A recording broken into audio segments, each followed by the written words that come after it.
제1차 2021년 시설급여 정기평가 언택트 세미나를 마치고 많은 분들이 전화를 주셨습니다. 그래서 오늘 제2차 언택트 세미나를 개최하게 되었습니다. 그래서 지난주에 몇 분이 안 오셨기 때문에 오늘은 굉장히 많이 참석하셨네요. 한 지금 27분이 참석하셨는데 오늘 많이 참석을 하셨기 때문에 지난주 안 오신 분들을 위해서 지난주 설명했던 자료를 잠깐 확인하고 그래도 오늘 방송을 시작하겠습니다. 오늘 세미나를 시작하겠습니다. 먼저 저희들이 한국 100만인 클럽 전용 전문 시설급여 평가 사이트가 개설이 되어 있는데 그때 2018년도에도 개설이 됐었죠. 사이트가 개설이 됐는데 그 사이트를 어떻게 들어가는지를 여러 회원님들이 아셔야 되겠죠. 그래서 첫 번째 들어가는 입구는 실버피아 온라인이라고 하는 한국 100만 클럽을 지원하는 인터넷 신문사 사이트가 있습니다. 사이트명은 www.silverpiaonline silverpia 실버피아 온라인 online.com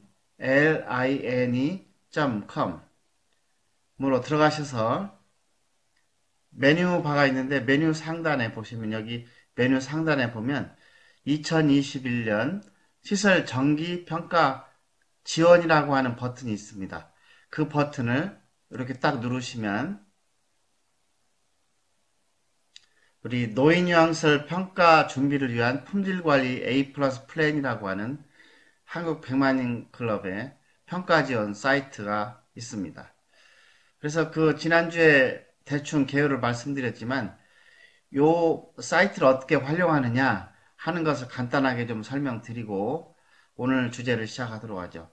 이 초대 글은 뭐 읽어보시면 될 것 같고요. 평가 준비 첫 번째 칼럼은 평가 준비 10개명. 여기에는 뭐 꼭 올해뿐만 아니라 모든 매해 평가를 준비하면서 지켜야 될 기본적인 원칙 제1조만 간단히 말씀드리면 평가 매뉴얼이 국민건강보험공단으로부터 나왔는데 굉장히 잘 만들어져 있습니다. 과거에 비해서 이 관련 법규라든지 고시라든지 노인복지 사업 안내 이리까지 모든 정보들이 이 평가 매뉴얼 하나만 가지고도 기관을 운영하는데 충분할 수 있도록 되어 있는데 평가를 준비하면서 글자 하나하나에 그 무슨 의미가 있는지 충실하게 이해를 하거나 제2조 신설지표와 기존에 있던 평가지표를 구분해서 신설평가지표가 왜 만들어졌는지를 잘 이해하고 접근하고 이제 평가 방법에서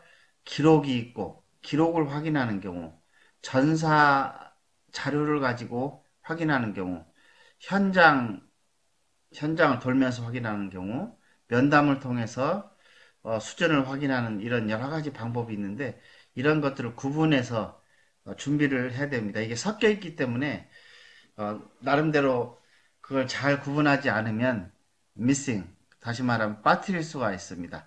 이런 여러 가지 그 10개명 10가지 원칙에 대해서 설명을 드렸고 이 설명드린 건 우리 동영상 우리 사이트 동영상 사이트에 제1차 언택트 세미나 동영상이 올라가 있기 때문에 그걸 잘 한번 보시면 좋을 것 같고요.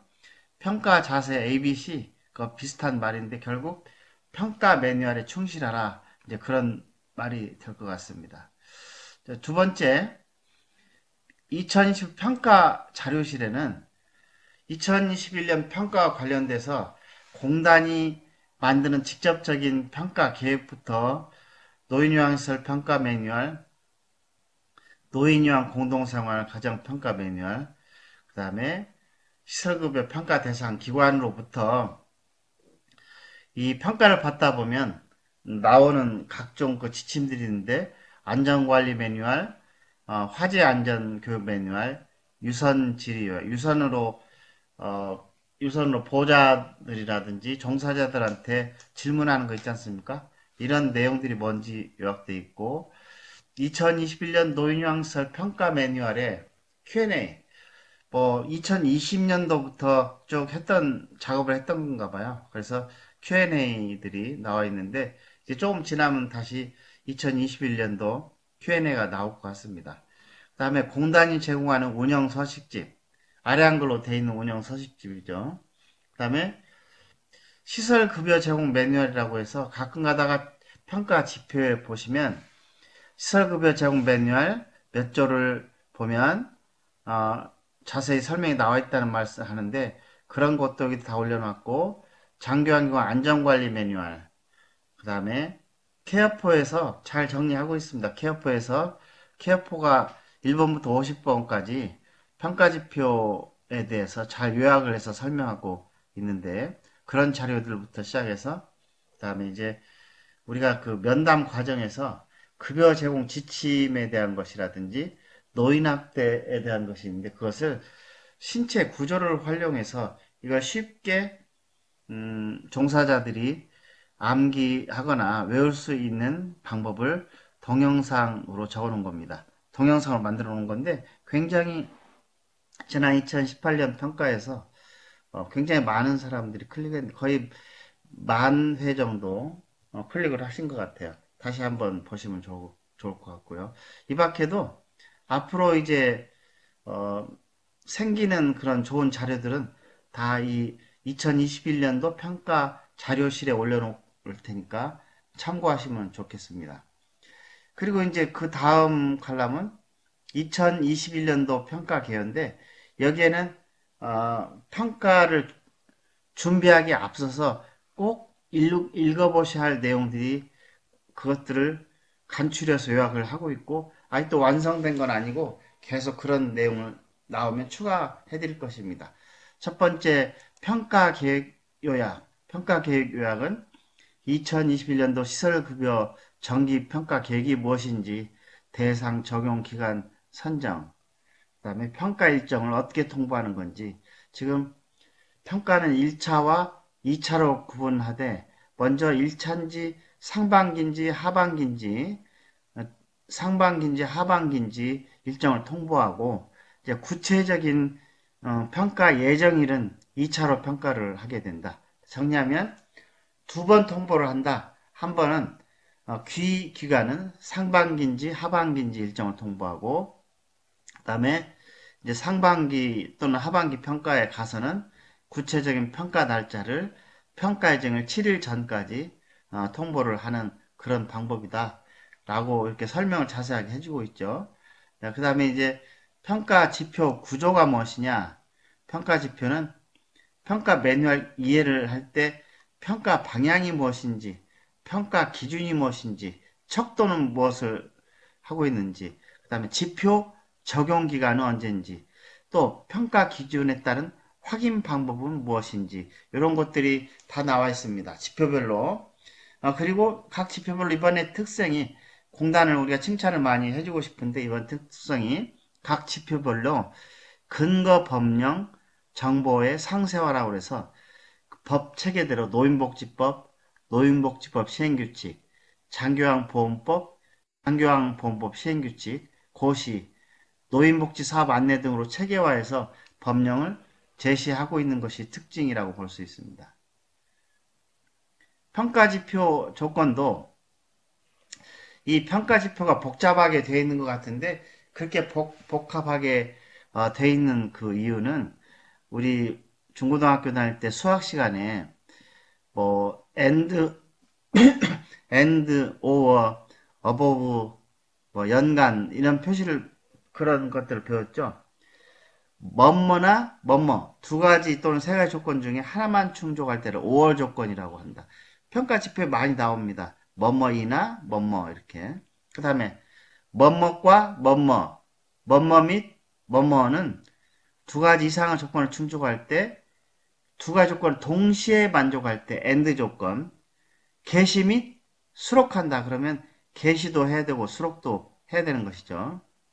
그 다음에 뭐뭐 이상, 뭐뭐 경우, 모든 이런 것도 충분 조건이라고 그래서 그 뜻을 이상인 경우, 이하인 경우, 모든 경우 그 말들을 이해를 해야 되고 또 회계연도에서 연 1회 이상 하게 되면 그 평가를 받는 2021년 1월 1일부터 2021년 12월 30일까지 이 회계연도에 대한 얘기를 하고 있다. 이런 기준을 좀 이해를 해 두셔야 되는데 그걸 이해를 하지 않고 넘어가면 혼돈을 할 수 있어요. 잘못 이해하고 준비를 좀 이상하게 할 수 있다는 점을 주의를 해 주셔야 될 것 같습니다. 그 다음에 공생과 노인유형설의 차이. 공생과 노인유형설의 차이에 대해서 뭐 두 개가 공생에는 빠져 있죠. 말하자면 평가지표 중에서 인력 추가 배치에 대한 게 빠져 있고 또 물리치료가 공생에는 없죠. 이 두 가지가 없습니다. 그리고 다른 평가 지표에서도 요양설과 노인요양설 공동 과정이 다른 점은 운영위원회를 구성할 때 외부 인사 3개 분야 이상이 돼야 되는데 노인요양 공동생활 과정은 2개 분야 이상이 되는 거. 자원봉사자도 노인요양설은 주 1회 이상 하면 되는데 노인요양 공동생활 과정은 월 1회 이상 하는 경우. 그 다음에 인력 추가 배치 평가 지금 삭제됐죠. 뭐 이렇게 그 프로그램을 하는데도 노인요양설은 그룹별 진행이 필요하고 노인요양 공동생활 과정에서는 그룹을 나눌 필요 없이 왜냐면 9명밖에 안 되기 때문에 그룹을 나눌 필요 없이 하나로 한다는 거죠. 그다음 물리치료 평가지침에서 삭제됐죠. 그 다음에 상담실은 노인요양설은 꼭 필요한데 노인요양 공동생활 과정은 상담실 필요 없는 등 그렇게 차이가 나게 돼 있습니다. 그 다음에 2018년도 대비 주요 그 지침대 변경 사항에 대해서 이렇게 쭉 기재해 놨고, 그 다음에 전산 시스템을 이용하는 경우는 전산 시스템으로 이용하는 우리가 가장 많이 사용되고 있는 케어포 같은 전산 시스템을 사용할 때는 모든 종사자가 개별 아이디 및 비밀번호를 사용한다고 하는 것과 전산에 있는 내용은 전산으로 평가를 받을 수 있다. 별도로 뭐 종이로 프린트해 놓지 않아도 된다. 이제 그런 내용들 잘 이해를 해주시면 좋겠고요. 또 이제 평가 지표에 보면 정보 게시를 해야 되는 거 그런 건 게시판에 게시를 하면 되고 비치 및 열람은 게시판이 아니고 어느 곳에 사람들이 많이 다니는 곳에 비치를 해서 열람할 수 있도록 하는 거고 자료 제공이라고 하는 것은 실제로 수급자 또는 수급자 보호자들에게 자료를 제공해야 될 일들 노인인권 지침, 급여 제공 계획, 급여 제공 기록지, 연기 기록지 이런 것들이 이제 자료 제공에 해당된다고 볼 수 있습니다. 필수 이수교육, 교육을 받아야 될 내용들이 굉장히 1년 내 받아야 될 내용들이 많죠. 그래서 급여 제공 지침 교육 10가지, 운영 관련 교육 4가지, 운영 규정, 신규 직원, 퇴직 경험 소방 훈련, 법정 의무 교육으로 한국보건인력개발원을 사는 노인 인권 6시간, 노인학대 신고 의무 2시간, 장애인식 개선 1시간, 긴급 복지 신고 의무 1시간, 그 다음에 경기도 지식캠퍼스에서 할 수 있는 법정 아동 학대 신고 의무 1시간, 아동학대 예방교육 1시간, 인천 시민사이버교육센터에는 직장 내 괴롭힘 예방교육 이런 교육들을 평가를 받기 전에 받아 놓으셔야 된다고 하는 내용이고요. 그다음 필수 회의 내역은 주로 하는 회의가 직원회의는 분기별 1회, 운영위원회는 분기별 1회, 보호자회의는 반기별 1회, 사례관리회의는 월 1회 하도록 돼 있는 그런 규정을 잘 파악하셔야 될 것 같습니다. 그 다음에 이제 구비해야 될 그런 비품 및 그런 걸로 소방 자체 점검, 시설 비품 점검에 대한 겁니다. 소방 자체 점검, 또 연일에 하는 소방 작동 기능 검사, 하수 폐수 점검, 좀 큰 시설에 해당되죠. 주방 위생점검, 가스점검, 한국안전공사 점검, 엘리베이터 점검, 엘리베이터 합격 승인검사는 열 1회를 해야 되고 엘리베이터는 월 1회를 해도 됩니다.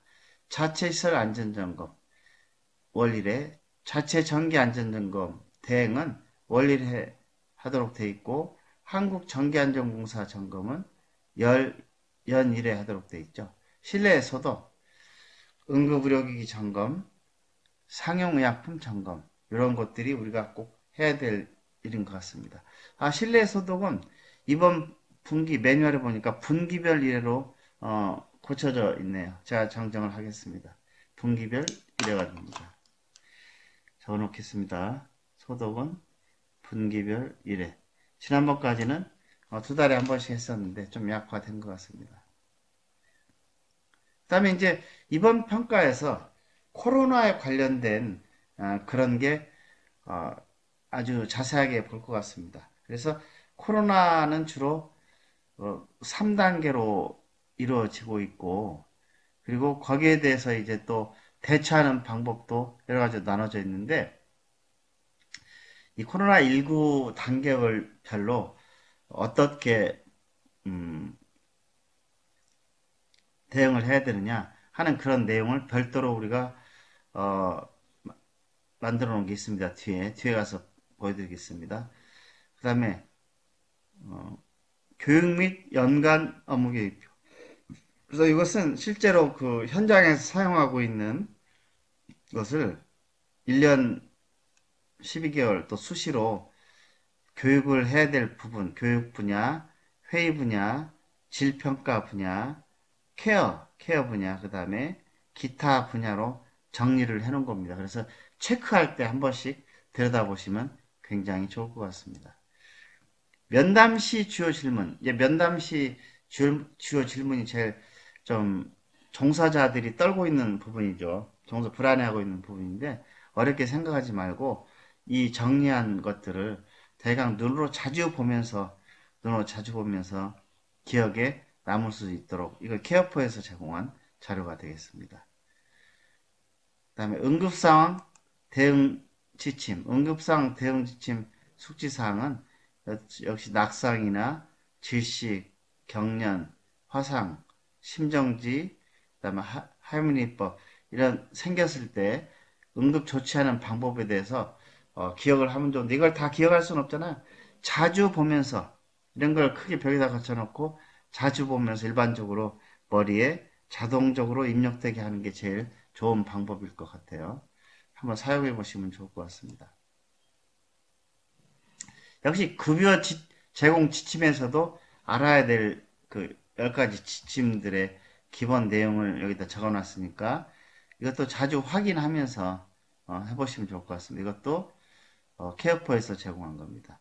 그 다음에 지표 요약은 노인요양시설 지표와 공생지표를 비교할 수 있도록 다 이렇게 분리해서 놓았기 때문에 그건 참고로 하시고요. 그 다음에 서식정보 이제 언택트 세미나를 하다 보면 주로 PDF나 JPG로 서식을 올려놨는데 요걸 그대로 만들려면 되게 시간이 걸리시잖아요. 그래가지고 어떻게 요구를 하시냐면 요 편집 가능한 정보를 구할 수 없느냐 그렇게 질문하시는 분들이 굉장히 많이 있습니다. 그래서 사회복지 판례연구소 같은 데서는 책으로 파는데 책으로 팔게 되면 똑같은 문제가 생기죠.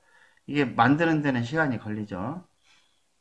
그래서 이제 종이 서식은 공단에서 만든 장교환기관 운영 관련 서식 2020년 12월에 2021년 평가를 위해서 만들어 놨는데 그것은 아래 한글로 편집이 가능하게 되어 있고요. 그 다음에 전산을 이용하시는 분들, 케어포 등 전산을 이용하시는 분들은 많은 부분 종이 서식 없이 그 전산 안에 서식이 담겨 있기 때문에 굉장히 사용하시기 좋습니다.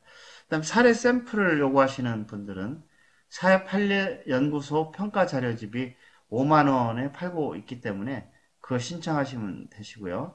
한국 100만인 평가지원 사이트에 이런 서식들이 PDF하고 JPG 파일로 평가 지표마다 올라가 있습니다. 이건 구하는 대로 계속 제공해 드릴 겁니다.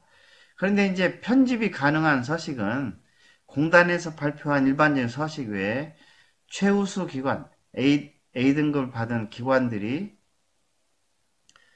하던 것들을 한 것이 많아서 공개하기 어려운 점들이 있지만 우리가 이것은 어, 한국 백만 클럽 CMS 가입 회원의 시설 회원에 한해 별도 밴드를 통해 2021년 3월 1일부터 제공합니다. 이미 올라가 있긴 하지만 밴드를 지금 다듬고 있기 때문에요. 그 밴드명은 2021년 시설평가 비대면 자문으로 되어 있고 비공개로 되어 있습니다. 그냥 들어가시면 들어갈 수가 없습니다. 그래서 여기서 키를 문을 열어줘야 들어가도록 되어 있죠. 네.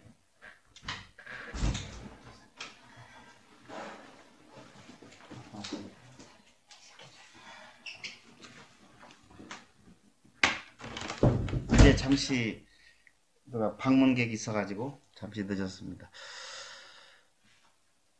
그래서 여기에는 평가외 최우수 기관들 우수 샘플이 많이 포함되어 있기 때문에 절대 한 가지 약속을 지켜주실 것은 이것을 비공개 밴드에 들어 사용하시더라도 밖으로 널리 퍼뜨리는 일은 안 하시는 게 좋은 것 같아요. 그래서 저희들이 서약서를 받게 됩니다. 그 점 이해를 해주시고요. 그 다음에 한국 백만 클럽 CMS 회원 가입 신청을 원하시는 분은 010-891-6755로 메시지 보내주시면 신청 요령하고 주의해야 될 점 그리고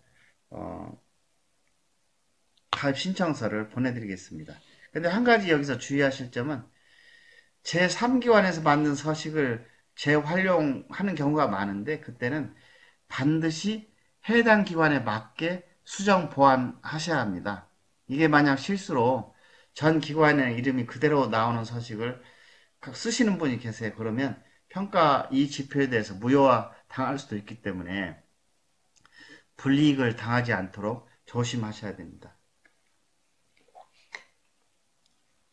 자, 저희는 뭐 자료를 만들어 드리는 일은 절대 하지 않습니다. 이렇게 모든 기관들이 수준이 높은 평가를 받을 수 있도록 한국 백만인 클럽에서는 관계된 단체 회사들과 함께 연합해서 이런 안내를 해드리고 이 밴드도 무료로 공개를 하지 않습니까? 이제 그런 점 잘 이용하셔서 협조를 해주시면 좋겠습니다. 그 다음에 이제 코로나19 관련된 평가 지표가 하나만 있는 것이 아니라 상당히 다양합니다. 감염 관리만 해당되는 것이 아니라 여러 곳에 관련되는데 예를 들면 운영위원회를 하는데 코로나19가 경계 이상이 돼서 사람들이 참석할 수 없을 때는 어떻게 하냐. 그건 이제 그 온라인, SNS라든지 온라인을 통해서 그 회의를 통해서 운영 회의를 할 수 있다. 뭐 그런 예외 조항이 나와 있고 어떤 경우에는 그런 사실이 확인되면 그 평가 지표에 대해서 면제를 할 수 있다. 이제 이런 방법이지 않습니까? 그래서 장교환 기관 공단에서 장교환 기관 코로나19 관련 장교환 기관 평가 한시적 적용 방법이라는 지침을 내놨는데 다시 이 말은 한시적 적용 방법, 한시적으로 적용하는 방법을 5차례 제공했습니다. 그런 내용에 대해서 다섯 번째 원칙을 했는데 한 가지 키워드는 감염병 위기 정보 수준 4단계인데 관심, 주의, 경계, 심각. 자, 어떤 지표들은 경계 단계 가게 되면 그 온라인으로 하든지 면제되든지 하는 그런 것도 있다. 그런데 경계 단계에서 주의로 돌아오면 모든 평가 지표는 관계된 평가 지표는 이 평가 매뉴얼을 따르는데 그 주의로 바뀐 샤월 다음 달부터 그걸 적용한다 하는 예를 들면 이런 것들이 전부 다 여기에 전부 다 수록이 돼 있어요. 그래서 그리고 관계된 뭐 재가도 그렇고 여기 시설도 그렇고 예, 그 Q&A도 여기 다 시설급의 Q&A도 다 나와 있습니다. 어떤 지표들이 여기 해당되는지 그래서 굉장히 요긴한 자료입니다. 그래서 이 자료들을 여러 채널들로 이제 우리가 활용을 할 수 있도록 저희가 도와드릴 겁니다. 그 다음에 노인요양설 위험관리 매뉴얼. 혹시 그 위험관리 요소가 많은데 그런 걸 볼 때도 이걸 보시면 되겠고, 그 다음에 케어포에서 많은 역할을 해주시는데 1번부터 50번까지의 평가 지원, 평가 설명 자료 매뉴얼에 대해서 요약해서 설명하고 있는 문서입니다. 이런 것도 활용해 보시면 좋을 것 같아요. 케어포 건데 한번 보실까요? 1번에 우리 평가 기준 나와 있는 거, 그 다음에 중요하게 참고를 해야 될 내용들을 다 여기에다 수록해 놨으니까 이것들을 보시면서 하시게 되면 큰 문제 없이 좋은 성적을 받으실 수 있을 겁니다. 자, 다음으로 상세평가 지표에서는 평가지표 1번부터 평가지표 50번까지를 전부 다 각 평가지표마다 이렇게 놔서 여기 보시면 요 왼편에 있는 하얀 바탕으로 된 그런 평가지표는 평가 매뉴얼에 있는 그대로고, 그리고 이제 그 한국 백만인 클럽 입장에서 강조해야 될 것이 이제 오른쪽에 나와 있고, 그 다음에 서식, PDF로 운영 규정에 대한 서식 PDF로 나와 있는데, 이것은 이제 앞서 말씀드린 대로 저희가 우수한 기관의 것들을 많이 확보를 하고 있어요. 근데 그런 건데, 이제 그런 것들을 아래 한글로 전부 다 보관이 되고 있어서 여기 써놨는데, 편집 가능한 자료 및 수차례 A 플러스 등급을 받은 기관들의 자료는 한국 백만인 클럽 CMS 회원회 안에서 별도 밴드를 통해 전달이 된다고 공지하고 있습니다. 한국 백만인 클럽 CMS 회원가입에 대한 문의는 010-6747-1001로 문의하시면 되겠습니다. 그래서 요 빨간색, 보라색 마크는 이 긴 얘기 중에서 하시면 좋은 얘기들을 이렇게 설명해 놓고 있죠. 이런 지표들을 설명하고 마지막 2021년도 평가 동영상에는 이 공단에서 2시간 7분짜리 동영상을 왜 만들었냐면 평가 설명을 할 수 없기 때문에, 옛날에는 평가 때문에 평가 설명을 했는데 코로나 때문에 평가 설명을 할 수 없기 때문에 2시간 7분짜리로 만들어 놓고 그것이 어디 있는지 모르게 꽁꽁 숨겨져 있어요. 그것을 찾아다가 하나, 둘, 셋, 넷, 다섯, 여섯 개로 구분해서 평가 개요 안내에 대한 동영상, 평가 개요 동영상을 보시면 이것만 보셔도 평가 준비하는 그런 건 잘 하실 수 있을 것 같습니다. 그 다음에 이제 기관 운영에 대한 평가 동영상도 있고, 그 다음에 환경 안전에 대한 동영상, 그리고 수급자 권리 보장에 대한 동영상, 그 다음에 급여 제공 과정에 대한 동영상, 급여 제공 결과에 대한 동영상, 그 다음에 우리 첫 번째 한국 백만인 클럽 평가 지원 시스템을 소개를 한 적이 있었는데, 예를 들어서 우리 지금 보고 있는 그 시스템을 쭉 설명해 둔 이런 동영상 자료도 있고요. 그 다음에 1차 언택트 2월 9일 날 했던 1차 언택트 평가지원 세미나도 자세하게 돼 있고, 오늘 방송하는 것은 별도로 여기에 또 올라갈 예정입니다. 그 다음에 신체 구조를 이용해서 급여 지침명을 쉽게 외우는 방법이라든지, 신체 구조를 이용해서 노인학대를 쉽게 외우는 그런 동영상들이 돼 있고요. 그 다음에 Q&A 게시판에는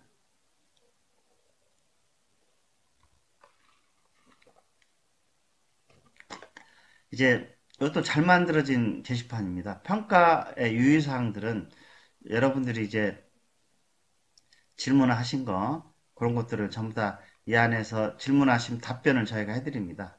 그러니까 그 답변을 보시면 되겠고, 여기 누르면, 일단 평가 Q&A도 여기 올라가 있고, 평가하다 보면, 평가하시는 분들이 뭐 다 그런 건 아닙니다. 횡포를 부리시는 경우 신고를 하면 저희가 또 대응하는 데 도움이 되드립니다.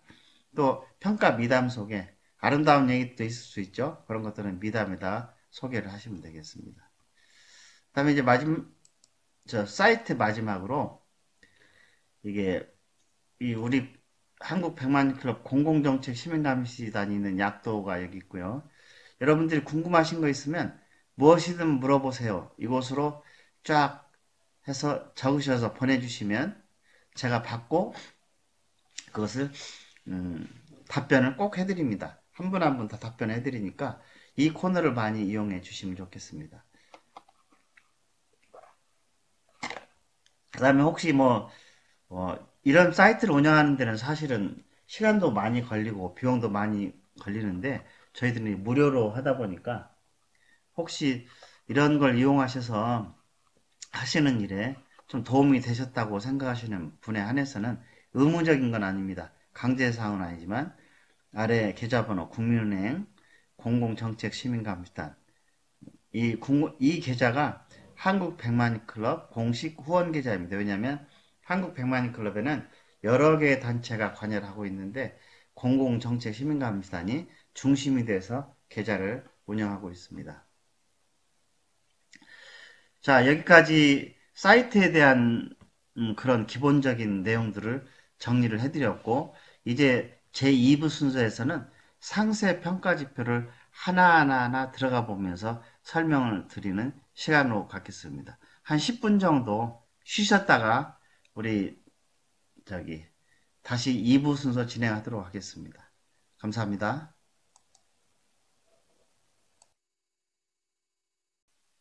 제2차 언택트 세미나 제2부 2차 언택트 세미나 제2부를 시작하겠습니다. 2부에서는 평가지표 1에서 50번까지 상세 평가지표를 구체적으로 그 안에 어떤 내용이 담겨 있고 어떤 서식을 쓰고 무엇을 챙겨야 되는지 무엇이 중요한가 하는 것을 지표별로 설명을 해드리겠습니다. 우선 평가 지표는 1번에서 50번까지 5개의 영역으로 구분이 되어 있습니다. 첫 번째는 기관 운영, 두 번째는 환경 및 안전, 세 번째는 수급자의 권리 보호, 네 번째는 급여 제공 과정, 그 다음에 다섯 번째 마지막에 급여 제공 결과입니다. 5개의 영역을 본 평가 지원 시스템 롱텀 퀄리티에서는 상세 평가 지표 1번, 2번, 3번으로 구분해서 각각 평가 지표를 올려놨습니다. 이제 상세히 좀 들어가 보시겠습니다. 기관 운영 지표 1번 기관 운영에 필요한 운영 규정을 갖추고 그에 따라 기관을 운영합니다. 점수는 1점입니다. 사실은 모든 평가에서 이 처음에 나오는 평가지표 1번, 2번, 3번, 4번이 굉장히 중요합니다. 평가를 하시는 분들이 이 앞에 나와 있는 서너 개의 평가지표에서 거의 한 2시간 정도를 소요해서 자세하게 설명을 듣고 있습니다. 그 내용을 좀 설명을 드리면 첫 번째 운영 규정을 마련해서 비치하고 있는가 하는 내용이죠. 그런데 이제 운영 규정에는 어떤 내용이 들어가 있느냐면 운영 규정 11개 항목이라고 그래서 첫 번째 조직, 인사, 급여, 회계, 물품 이런 것들에 대한 내용이 담겨 있는 것부터 시작해서 그 두 번째 입소 정원 및 모집 방법에 관한 사항, 입소 예약에 관한 사항 등부터 운영 규정의 개정 방법 및 절차 등에 관한 사항, 그리고 운영위원회 설치 운영에 관한 사항, 이런 것이 11개 항목이 들어가 있는지를 꼼꼼히 살펴봅니다. 그래서 운영 규정을 만드실 때 가급적이면 이 제목을 그대로 사용하시는 것이 도움이 됩니다. 내용이 담겨 있어도 이름이 다른 걸로 담겨 있게 되면 평가하시는 분들이 그것을 혼돈해 가지고 빠뜨릴 수가 있으니까 11개 이름 타이틀 조직, 인사, 급여, 회계, 총괄, 물품, 규정 분야를 하게 되면 그 밑에 조직, 인사, 급여, 회계 별도로 이름 레벨을 붙이더라도 이름을 그대로 쓰시는 게 좋습니다. 자, 그렇게 하시는 건데, 여기서 좀 이제 주의하실 점은, 보통 운영 규정을 만들기가, 그러니까는 다른 시설에서 만든 것을 구해서 우리 시설에 맞게 바꾸는 경우가 많습니다. 실제로. 그것까지 불법이라고는 할 수는 없지만, 다만 주의할 점은, 다른 데서 만든 것을 가지고 올 때도 자기 기관의 현황에 맞게 고치는 작업을 반드시 해야 된다. 그러니까 이제 어떤 분들은 뭘 고쳐야 되는지 모르니까 그대로 쓰시다가 뭐 좀 이름도 지운다고 지었는데 그 이름이 그대로 남은 채로 평가를 받게 됐어요. 그러니까 그 평가 결과가 어떻겠습니까? 그 지표는 점수가 안 나온 거죠. 미흡으로 처리를 해버린 거죠. 어, 말하자면 그대로 베꼈다 하는 것이 입증이 됐기 때문에 그렇게 되기 때문에 기관에 맞게 바꿔야 된다는 점이 굉장히 중요한 점이에요.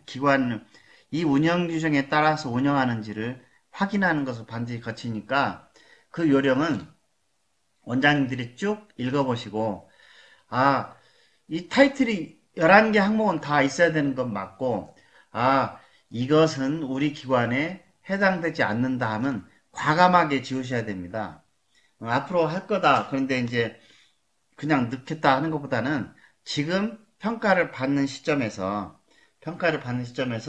우리 기관에 해당되지 않는 것은 과감하게 지워주셔라. 다만 이 11개 타이틀은 분명히 유지를 하셔야 됩니다.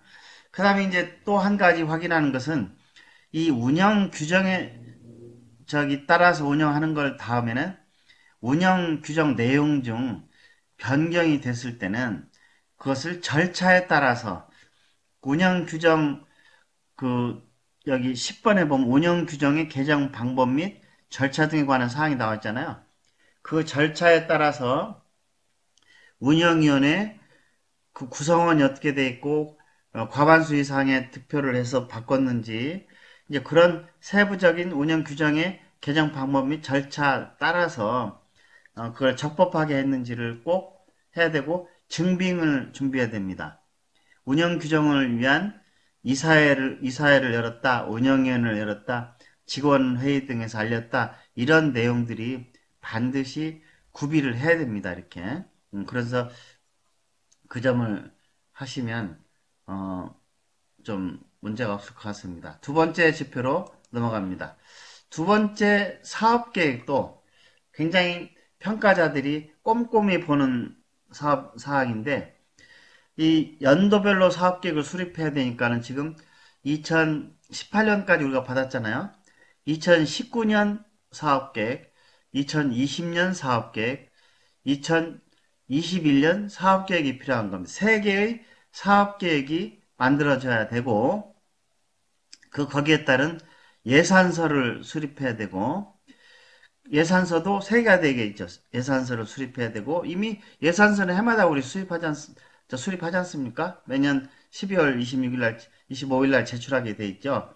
그 내용을 이용하면 되고 그리고 사업 계획에 따라 기관을 운영했는지 하는 것은 사업 예산서, 사업 계획서나 사업 예산서 나와 있는 것 중에서 실제로 그것을 이용했는지 안 했는지 그것을 했는지 안 했는지를 비교표를 만들고 한 것에 대해서는 별도로 증빙 자료를 만들어 주시는 게 좋습니다. 그래서 증빙 자료도 모든 분야를 다 하는 것은 힘들 것 같고 주로 이제 관심이 되는 것은 교육을 시켰다, 프로그램을 운영했다, 복지나 포상을 했다 이런 것들을 항상 물어보는 것이기 때문에 그 내용을 준비를 꼭 해놓으시면 좋을 것 같아요. 이해하셨습니까? 그 다음에 이제 세 번째 운영위원회 관련된 사항입니다. 첫 번째 운영위원회에 대해서 나왔는데 운영위원회를 정기적으로 개최하고 그 결과를 기관 운영에 반영하는가에 대한 질문입니다. 그래서 여기서는 운영위원회 인원 구성이 적정한가, 그 인원 구성에 대한 것을 기록으로 보는데, 주로 운영위원회는 5명 이상 15인 이하로 돼 있죠.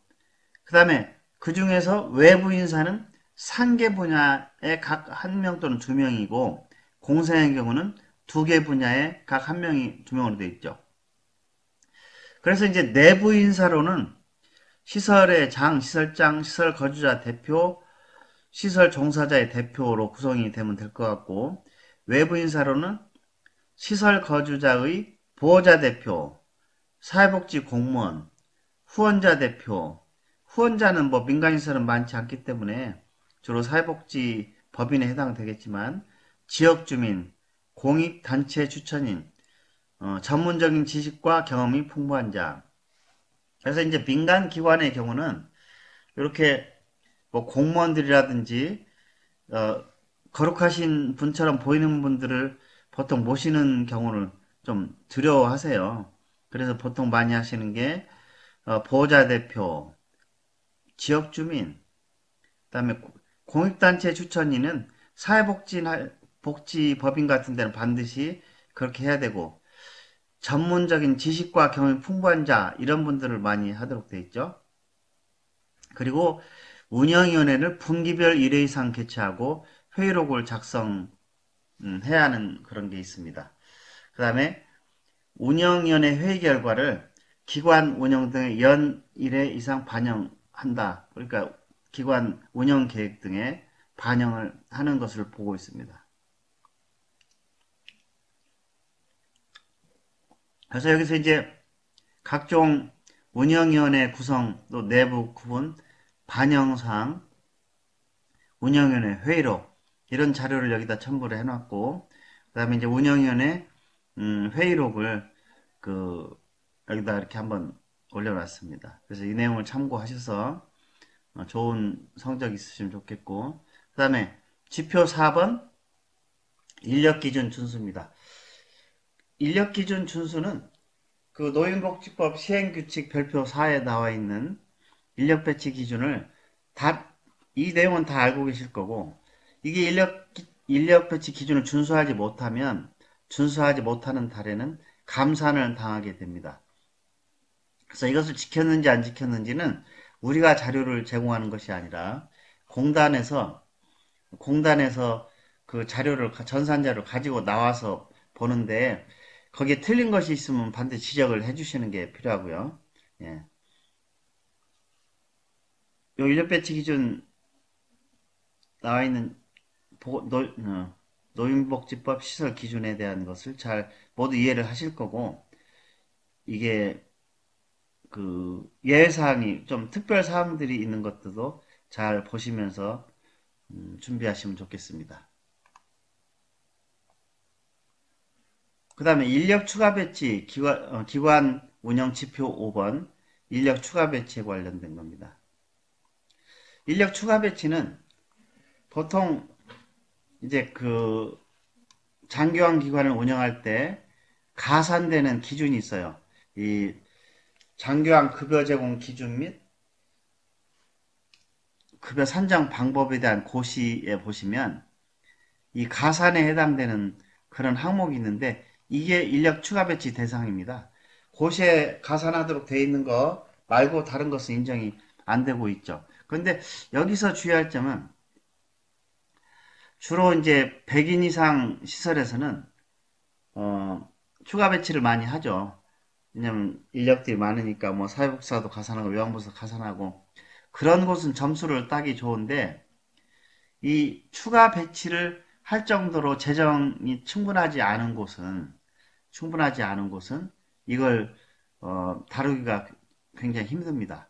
이것을 추가 인력 배치를 하기가 힘들어서 어떤 작은 시설들은 이 지표의 점수는 그냥 포기하고 넘어가는 경우, 또는 가장 아주 미약하게 추가 가산을 한 경우 한 보통 정도 수준으로 갈 수 있도록 그렇게 설정하는 것이 필요하고, 이 조항 역시 공단이 가지고 있는 전산 자료를 가지고 하기 때문에 그 전산 자료가 틀리다고 판단되면 그것을 지적하고 증빙되는 자료를 제공하시면 되겠습니다. 그 다음에 6번째, 경력직을 채용하는 경우입니다. 이 경력직을 채용하는 경우에 어떤 이점이 있나요? 기관 운영하시는 분들이. 옛날에는 장기 근속수당이 없을 때는 옆에 기관에서 2, 3만 원만 올려준다고 그래도 그냥 말도 안 하고 후딱 가고 했었죠. 그래서 인력난이 참 많았는데 정부가 장기 근속수당이라고 하는 제도를 만들어서, 근데 장기 근속수당은 2년 이상 한 기관에서 근무를 했을 때 장기 근속수당의 대상이 됩니다. 그렇기 때문에 그 뒤로는 2년 이상 근무한 근속수당을 받는데 또다시 옮겨버리면 근속수당이 없어지기 때문에 없어지는 율이 많이 줄어들었다는 거죠. 그래서 2년 이상 근무한 비율이 높은가? 2년 이상 운영한 기관은 24개월 이상 연속 근무한 직원들에 대한 비율을 보는 거고, 아직 운영한 지 2년이 안 된 경우는 12개월 이상 연속하여 근무한 직원 수, 그리고 지표적 동기간 동안 근무한 직원 수, 요걸 보게 된다는 거죠. 다시 말하면 2년 이상 운영 기간은 2년 이상 연속하여 근무한 데를 보고, 2년 미만 운영 기관들은 12개월 이상 연속하여 근무한 직원 수의 비율을 보고 결정을 하게 됩니다. 그래서 여기 확인 방법에 보시면 휴업 업무 정지 기간은 근무 월수에 포함하지 않는다. 휴업 업무 정지 기간이 속한 월에 청구 내역이 있는 경우 근무 월수에 포함을 시키고요. 대표자 겸 시설장 및 정년퇴직이나 사망, 이민 등 불가피한 사유로 퇴직한 경우는 경력직 비율 산정에서 제외한다. 동일 법인 또는 동일 대표가 운영하는 장기왕 기관 간에, 동일 대표가 운영하는 것은 그 사이에 인사이동하는 경우는 연속하여 근무한 것으로 인정한다. 이런 점들이 특이사항이라고 할 수 있겠습니다. 그 다음에 이제 인적자원 개발은 사람들을 교육시키는 것이죠. 그래서 직원들의 역량 강화를 위해서는 장기왕 기관에서는 급여 제공 지침 10개 항목을 비치하고 열람하고 종사자들에게는 그걸 숙지하도록, 이해하고 숙지하도록 하고 있지 않습니까? 그래서 급여 제공 지침 10개가 비치되고 있는지를 보게 되고, 그 다음에 신규 직원이 들어오면 공휴일을 포함해서 14일 이내 교육을 실시하고 내용을 숙지해야 됩니다. 그런데 이제 그 체계적이고 사람들이 많은 곳에서는 신규 직원 교육을 시키는데 그 사람도 없고 바쁘고 할 때는 보통 기관장님들이 신규 직원 교육을 시키지 않고 있다가 나중에 하려고 하니까는 이제 그 사람이 관둬버리는 수도 있어요. 그럴 때 그 평가의 문제가 되는 거죠. 14일 이내 교육을 실시하고 그 내용을 숙지해야 된다. 그 다음에 모든 직원에게 연 1회 이상 아까 급여 제공 지침 10개 항목을 교육을 시켜야 되는 내용입니다. 그 다음에 이제 매년 직원의 역량 강화를 위해서 노력하는 것으로서 시설장이 외부 교육에 참석을 하거나 또는 종사자들이 외부 교육에 참석을 할 경우는 교육 참가 확인 서류를 첨부하게 되면 인정을 받게 됩니다. 그래서 여기서는 이 종사자 윤리 지침부터 시작해서 10개의 지침을 전부 다 올려놨고, 그 다음에 이제 면담 시에 급여 제공 지침 숙지사항이 무엇인지, 종사자들이 알아야 될 숙지사항이 무엇인지를 여기다 이렇게 올려놓았습니다. 그 다음에 기관운영 지표 건강검진에 관련된 겁니다.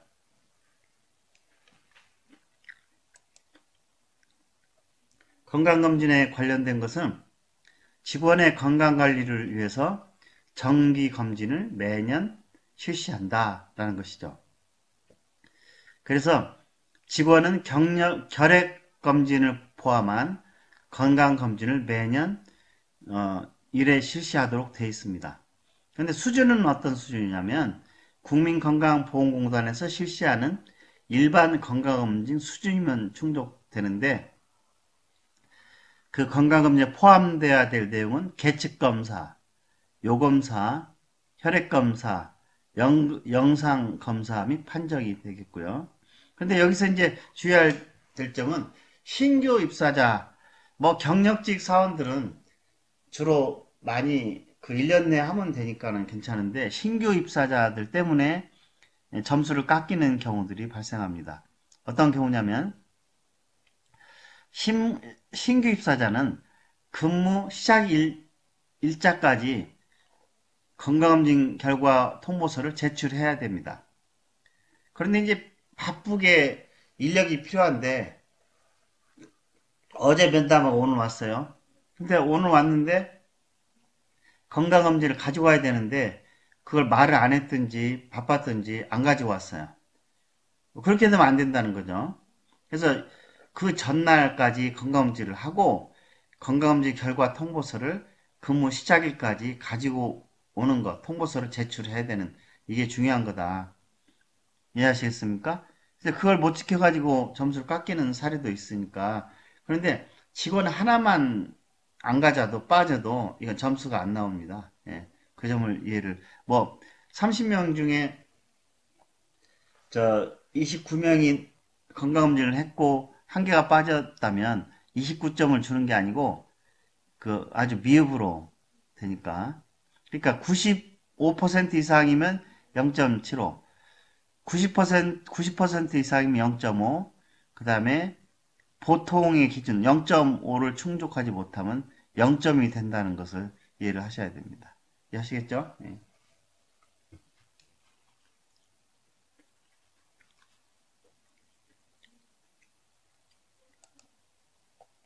다음 지표 9, 직원 건강관리 파트입니다.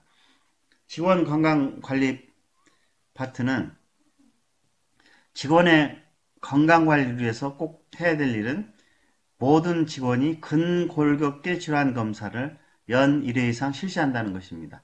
요양보호사들이나 모든 직원들이 무거운 것 또는 무거운 어르신들을 하다 보니까 근골격계가 이상이 생겨서 반드시 직원의 근골격계 질환 검사를 연 1회 이상 실시하도록 평가 기준을 만들었습니다.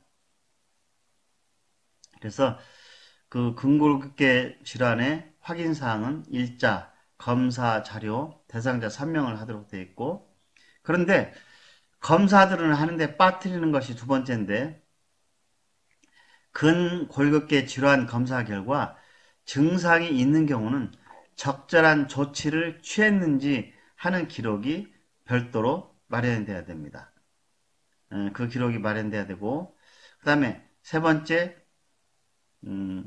직원의 건강관리를 위해 추가적인 노력을 한다는 건데, 추가적인 노력에 해당되는 것은 건강관리를 위한 보조도구를 제공한다. 마사지 기구라든지 그런 거겠죠. 그 다음 체력 단련 활동, 의료 지원 등 이런 것을 확인하는지 현장을 통해서 확인하고 면담을 하게 됩니다.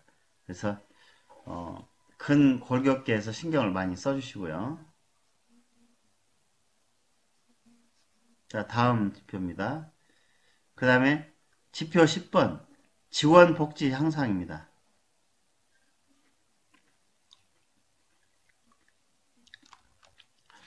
직원의 복지 향상은 첫 번째, 월급을 받으시니까 거의 대부분 지키시는데 5대 보험에 가입되어 있고 기관에서 보험료를 완납을 해야 되는데, 그것은 기록과 우리의 기록과 그 다음에 공단에서 가져오는 전산 자료를 가지고 판단합니다. 이것은 신설 지표입니다.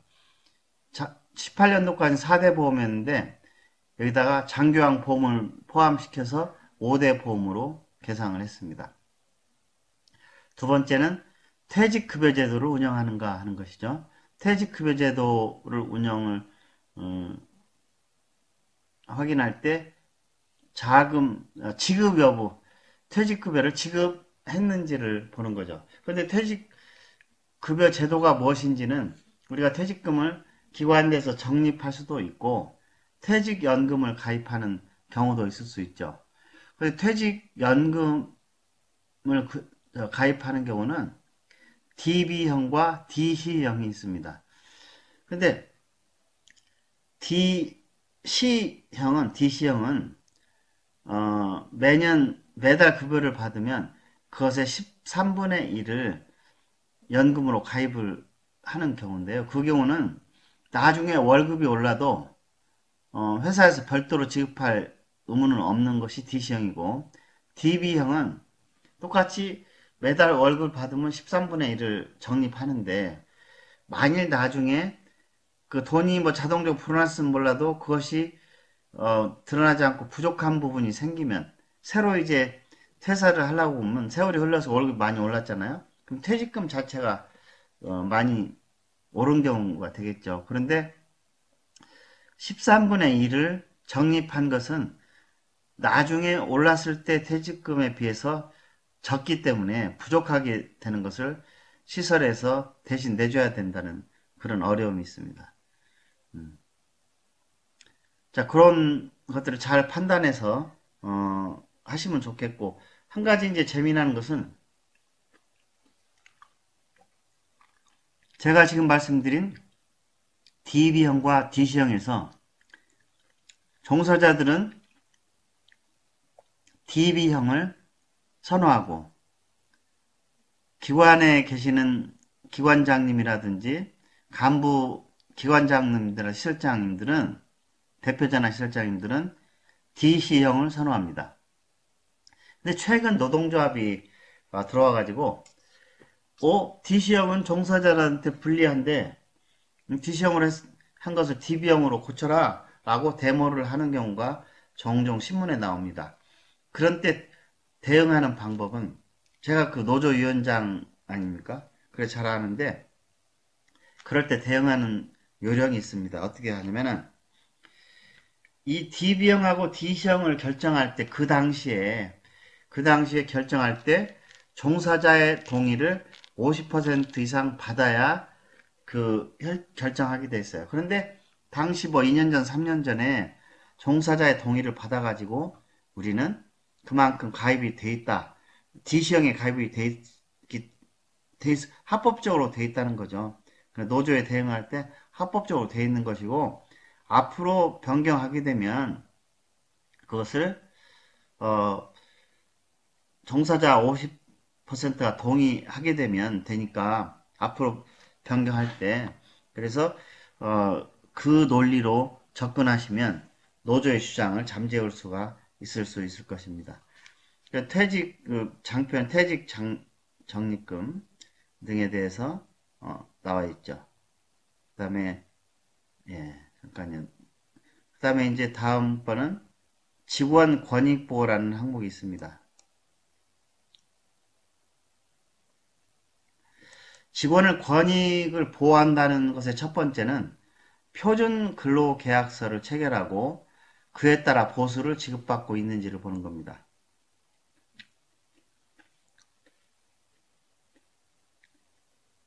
이것은 이번에 신설된 조건인데 지난번에도 뭐 계약서 체결하고 하는 건 다 있었는데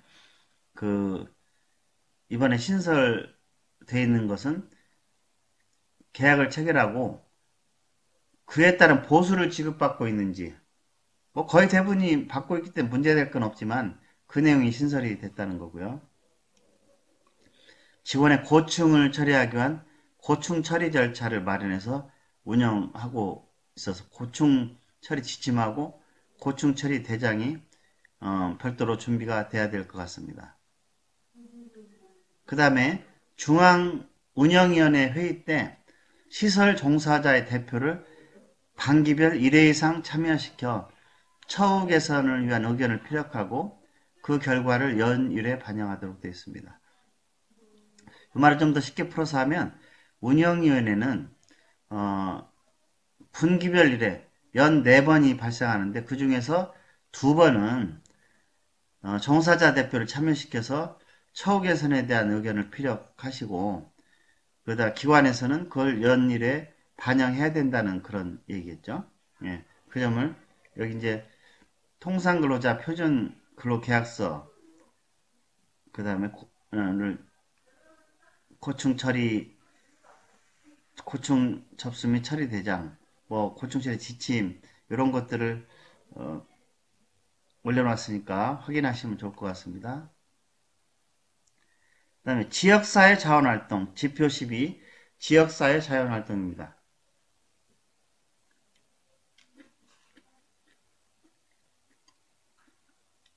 여기서는 그 지역사회 자원봉사자가 주 1회 정기적으로 활동을 해야 되는 것을 기록이나 전산으로 보겠다. 또는 자원봉사 2주 1회 이상 정기적으로 활동한다. 점수가 좀 깎이죠. 자원봉사자가 월 1회 이상 정기적으로 활동한다. 이것은 이제 점수가 보통이 되는데 이 자원봉사자가 하면 이제 VMS라는 시스템에 입력을 해놓고 그 기록을 보기 때문에 공단이 그 자료를 가지고 와서 보는 거고 우리 자료하고 비교를 해봅니다. 아직 코로나 얘기를 하지는 않았습니다만 이 코로나로 요즘 자원봉사자들이 오지 못하잖아요.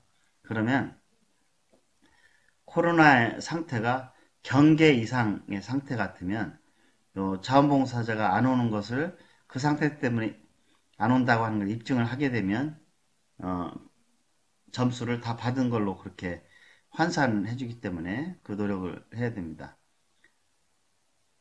그리고 시설에서는 자원봉사자가 주 1회 이상 와야 되는데 노인양 공동생활가정에서는 월 1회 이상 와도 되는 거죠.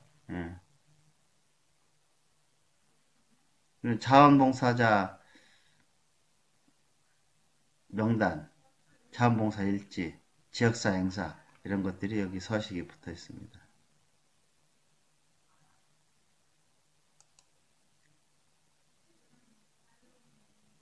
평가지표 13 시설 기준입니다. 시설 기준은 노인의료복지시설 시행규칙 제22조 22조에 보시면 이러한 노인의료복지시설 시설 기준이 쭉 나와 있는데 이 시설 기준은 시설을 만드실 때 전부 다 이렇게 해놓으신 거기 때문에 큰 문제는 없으리라고 보는데 다만 중간에 시설을 바꾸게 되면 현재 기관 배치도가 지자체에 등록된 평면도와 같아야 됩니다. 같지 않으면 현조사에 나왔을 때 이것이 발각되면 과태료를 물게 되고 또 평가에서는 돈은 물리지 않지만 점수를 깎이게 된다는 것을 이해를 하셔야 됩니다. 기관의 평면도와 지방자치단체에 등록된 건축대장상 등록된 평면도가 같아야 된다 하는 것을 이해를 좀 해주시고요. 그 다음에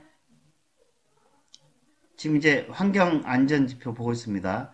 환경안전지표 지표 14번에 특별침실 나왔습니다. 특별침실은 정원의 약 5% 범위 내에서 특별침실 수를 만들어야 되면서 특별침실이 마련되어 있으면 거기다가 특별침실이라고 표차를 붙여 놓아야 되는데 그것은 현장 확인을 하면서 지적을 하게 되고요. 특별침실에 그 안에 그 내부 환경이 조성되어 있어야 되고 사용 수칙에 따라 운영해야 됩니다. 그래서 사용 수칙 확인 사항은 사용 대상, 사용 절차, 사후 절차, 유의사항 이런 것들이 담겨 있어야 되겠죠.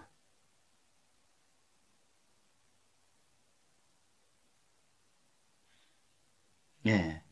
그런 점이 중요하게 되고 그래서 그 과태료를 이것을 지키지 않아서 과태료를 문 적이 많고 며칠 전 어느 기관을 해봤더니 아직도 이 내용이 과태료를 물거나 또 평가에서 마이너스가 된다는 것을 모르시는 기관들이 많아서 당황해서 빨리 고치려고 노력하시더라고요. 예, 그 점 널리 알려주시고.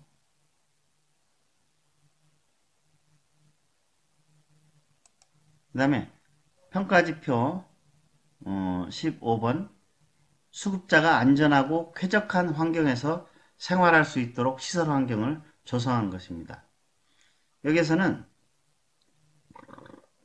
안전한 실내 환경을 조성하기 위해서 모든 외부 출입구에 잠금 장치가 되어 있어야 됩니다.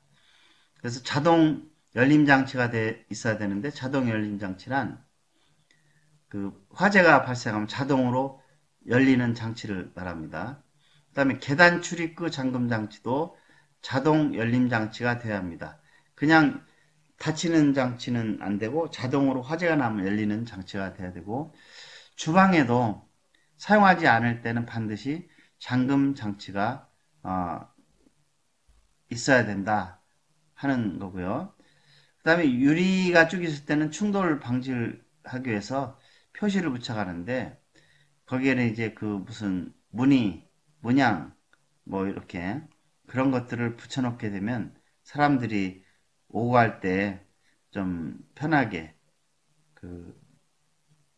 이렇게 이해를 할 수 있을 것 같아요. 그래서 꼭 붙이셔야 되고, 유리문 충돌 방지 표시를 붙이셔야 되고. 그래서 많이 또 걸리시는 게 그 전기 콘센트에 사용하지 않는 전기 콘센트가 있는 경우는 플러그형 안전막에 꽂혀 있어야 됩니다.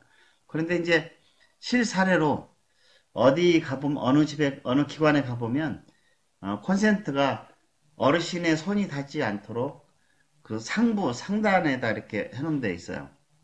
거기는 사람들이 안 되기 때문에 사용하지 않아도 플러그를 마개를 해놓지 않았는데 평가에서 적발돼서 점수를 깎이는 사례가 있습니다.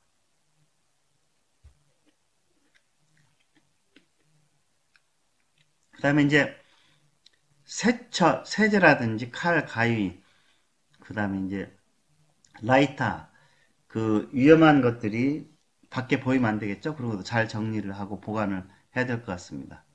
이런 건 다 현장에서 확인하는 겁니다.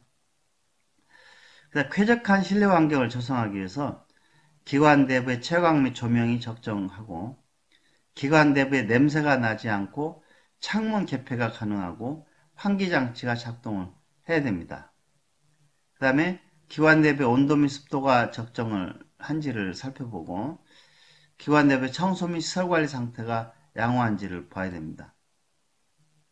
그래서 한 가지 좀 부탁을 드리고 싶은 것은, 평가를 받기 전에 장교환 기관, 노인요양 시설에 바닥을 깨끗이 한번 청소를 해주는 것을 한번 해보면 어떠냐, 그렇게 생각이 드는데, 왜 이런 말씀 드리냐면, 제가 5년 전에 백인 시설을 운영하다가 이제 상황이 안 좋아서 매각을 하고 나왔는데, 그래서 가장 첫 번째 한 일이, 뭐 지금은 하지 않고 있습니다만, 바닥을 아주 깨끗이 청소하는, 바닥을 아주 깨끗이 닦는 그런 청소업을 신청을 한번 해봤어요. 그래서 이제 우리 기관부터 한번 기관을 쫙 닦아봤는데 너무 새우까지 반짝거리더라고요. 근데 그것을 닦지 않고 5년이고 10년이고 놔두면 그 안에 얼마나 많은 세균들이 우글우글 거릴 것입니까? 생각만 해도 막 머리가 어지럽네요. 그래서 1년에 한 번씩은 가급적이면 바닥 부분에서 깨끗이 청소를 한번 해주는 거, 이건 평가하고는 관련이 없습니다만 그렇게 해주시면 좋겠고, 창문 개폐가 가능하다고 하는 것 때문에 이제 요즘 조금 강화된 기준은, 노인 요양시설의 경우 배연창 설치가 의무화되어 있습니다. 그래서 배연창 설치가 자동으로 뭐 열리고 닫고 하는 그런 배연창 설치가 의무화됐기 때문에 화재 시 자동으로 열릴 수 있도록 소방법이 개정이 돼 있어요. 그렇게 돼 있고, 그 다음에 남양주시 같은 경우는 그 창이 있는데 창의 면적은 바닥 면적의 7분의 1 이상 돼야 된다라고 돼 있지 않습니까? 그런데 열리고 닫는 창의 면적이 7분의 1이어야 되는지, 아니면 창이 쭉인데 그 중에 일부 열리고 닫는 문이 있어도 되는지에 대해서 보건복지부 민원을 한 바 있는데 보건복지부에서는 열리는 창의 면적이 7분의 1이 돼야 된다라고 답변이 왔어요.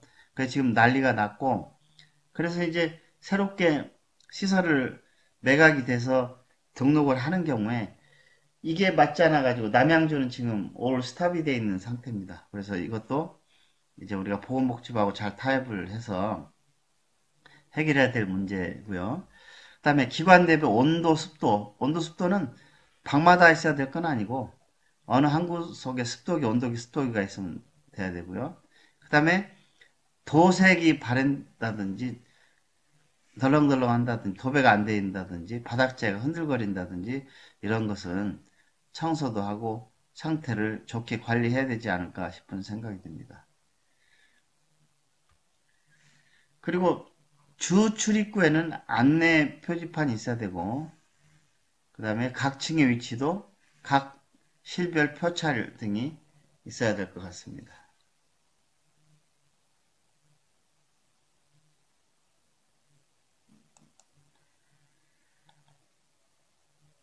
환경 및 안전 부분에 지표, 낙상 예방 시설 환경을 조성해야 된다. 낙상을 하지 않기 위해서 이것은 뭐 그 시설을 설치할 때 다 해놓는 것이기 때문에 문제는 없을 수도 있습니다만 기관 내부에 안전 손잡이를 설치한다는 것이죠. 기관 내부에 안전 손잡이를 설치를 해야 됩니다. 그런데 옛날과 달리 2015년도부터는 복도 같은 데도 양쪽에 안전 손잡이를 설치하게 돼 있고 물리치료실, 프로그램실 모두 사방으로 안전 손잡이가 돼 있어야 되고 목욕실에도 욕조, 샤워기 주변에도 있어야 되고 세면대 주위에도 안전 손잡이가 있어야 됩니다. 변기 주위에도 있어야 되고요. 자, 그런데 어떤 점을 좀 주의를 하시면 좋을 것 같으냐면 이 어르신들이 있는 곳은 뭐 당연히 손잡이가 돼 있는데 기관장님들이 자칫 그 어르신들이 이용하지 않는 직원들만 이용하는 공간, 뭐 직원들이 이용하는 화장실, 직원들이 이용하는 뭐 손 씻는 곳 이런 곳인 경우에도 그 누구나 어르신들이 실수라도 들어갈 수 있는 공간이면 안전 손잡이를 설치해야 된다는 거죠. 이 점 꼭 확인하셔야 됩니다. 만약에 안전 손잡이를 설치하지 않으실 경우라면 그 직원들만 사용하는 것은 열쇠를 잠궈 놓고 있다가 들어갈 사람이 필요할 때는 그때 열쇠를 이용해서 들어가는 그런 지혜를 모으시는 게 필요합니다. 그래서 그냥 일반 직원이 들어가지 않는 곳이기 때문에 그냥 열쇠를 잠궈 놓지 않고 평가자가 손 씻을게요 가서 가다가 보니까 안전 손잡이가 없는 경우가 발견이 돼서 점수를 깎인 시설도 있습니다. 실제 사례입니다. 그러니까 잘 봐주시고 낙상 위험이 높은 공간에 미끄럼 방지 처리를 해야 한다. 이것도 현장 확인 사항인데 목욕실이나 화장실에 그렇게 하시면 좋을 것 같고요. 그 다음에 수급자가 주로 이용하는 공간에 문턱을 제거해야 되는데 문턱의 높이는 경사로로 1.5cm가 넘지 않도록 해주시면 좋을 것 같고요. 뭐 2cm 이하도 괜찮습니다. 경사로의 문턱이 2m가 넘지 않도록 경사로를 해주시는 것도 좋을 것 같습니다. 2cm입니다. 수급자의 이동이 편리하도록 휠체어 이동 공간을 확보한다. 침실이나 복도, 목욕실, 화장실, 거실, 휴게실 등은 그 휠체어가 들어갈 수 있는 공간, 왕복할 수 있는 공간이거나 이동이 편리한 공간이 될 수 있도록 만들어야 된다는 조건을 가지고 있습니다.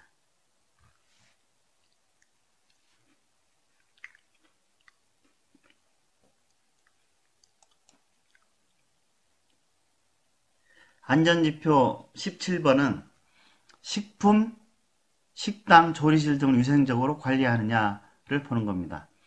주로 첫 번째로 중요한 것은 그 식자재 보관실에 식품 유통기한을 준수를 반드시 해야 됩니다. 이것은 꼭 잘못하면 걸리게 돼 있어요. 아주 조그만한 것을 놔뒀는데 그게 그 적발이 되는 경우가 있습니다. 깨통을 아주 작은 깨통이 안쪽에 식자재 보관창고 안쪽에 들어가 있었는데 전날 많은 직원들이 동원돼서 거기를 샅샅이 뒤지고 깨끗이 닦아놨는데 평가자들이 딱 열어보더니 제일 뒤에 있는 깨통을 딱 열어보고 유통기한이 지났다고 적발된 억울한 사례죠. 그 다음에 주방 및 직기류 소독을 주 1회 이상 실시한다. 그래서 여기 위생 점검 일지가 있지 않습니까? 소독 일지도 있는데 위생 일지에 다 위생 점검 일지에 기록을 해놔야 되고 식당 조리실, 식품 보관실, 냉장고 등을 평가 전에 한번 청결하게 관리를 하셔야 됩니다. 그 다음에 조리실 근무 직원의 복장 및 위생 상태가 청결해야 되는데 조리실 근무 직원의 복장에는 모자, 그 다음에 의복이 청결해야 되고 그 다음에 신발은 장화를 신어야 되고 하는 그런 게 있죠. 그런 게 제대로 갖춰져 있는지를 확인을 하셔야 될 것 같습니다.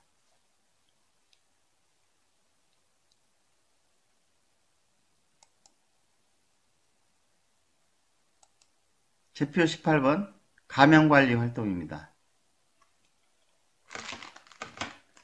이 가명관리 활동에서는 외부로 통하는 주 출입구에 손 소독제가 반드시 비치되어 있어야 되고 직원은 위생적으로 급여를 제공해야 된다 이렇게 되어 있습니다.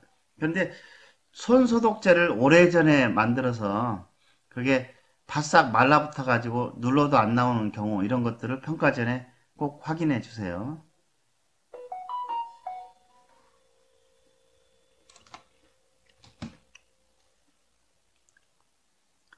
확인사항은 주 출입구에 손 소독제가 있는가, 기관 내 세면대, 손 세정제가 비치되어 있는지를 보게 됩니다.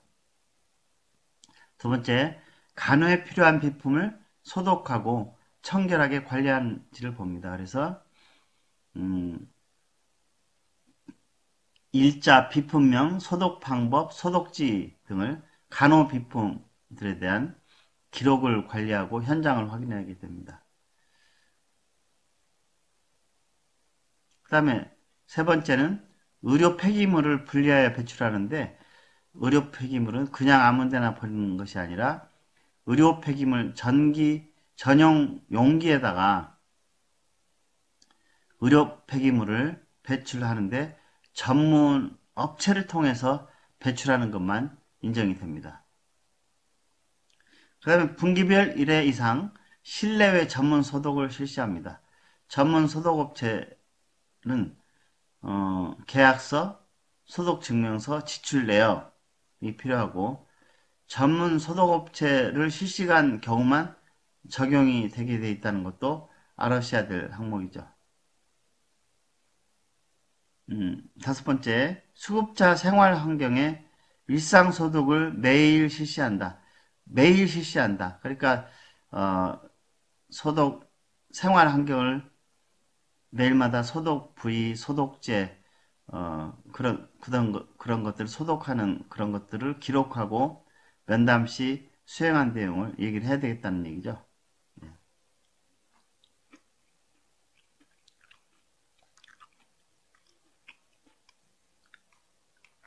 그 밑에 자세한 사항은 꼭 읽어보시고 여기 관련돼서 조치를 해주시면 되겠습니다. 이렇게 빨간 문자라든지 노란 문자로 되어 있는 거 보이시죠? 그 다음에 이제 19번입니다. 환경 안전에 대한 평가지표 19번. 수급자에 대한 감염병 건강진단을 정기적으로 실시하며 발생 시 즉시 필요조치를 하는가. 수급자를 연 1회 이상 건강검진을 실시해야 되고 신규 수급자 건강진단은 서비스 제공 이전에 실시해야 될 것입니다. 2021년도 평가에서는 코로나19 때문에 새로 생긴 평가 기준으로서 코로나19 감염병 유행 및 발생에 대한 대응 체계를 수립하여 운영한다는 기준을 지키는지 확인하는 기준이 포함되어 있습니다.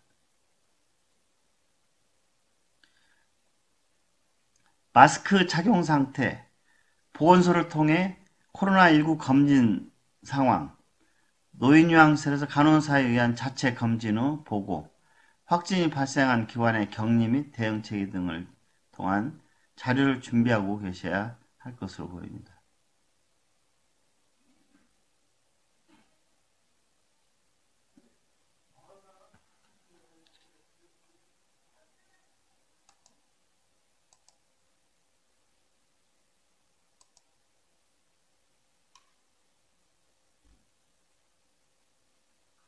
네, 환경 및 안전에 관련된 평가지표 19번 수급자에 대한 감염병 건강진단을 정기적으로 실시하고 발생 시 즉시 필요한 조치를 해야 됩니다.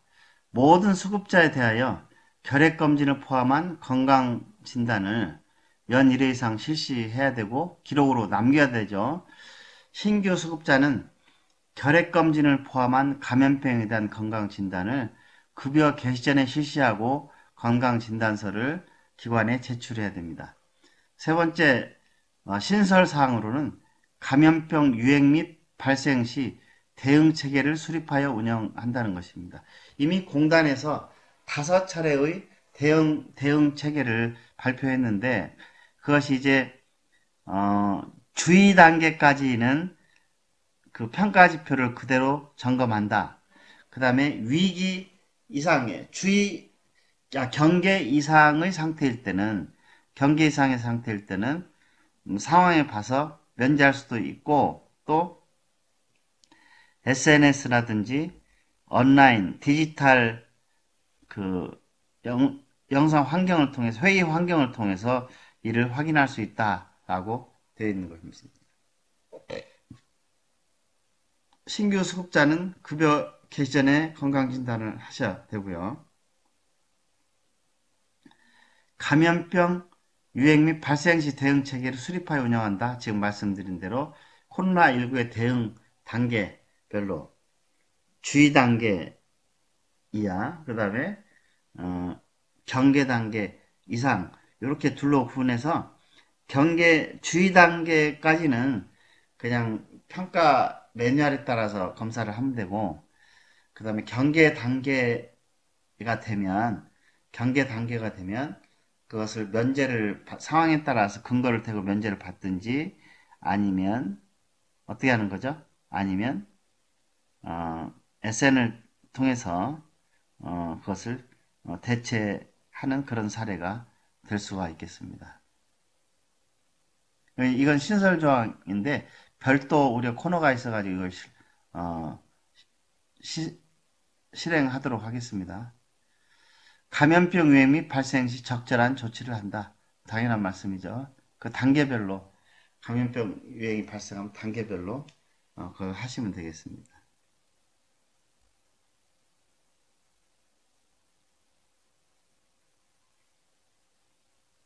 예. 이 밑에 있는 그 빨간 표에 있는 내용을 자세하게 한 번씩 읽어보시는 것도 좋을 것 같습니다.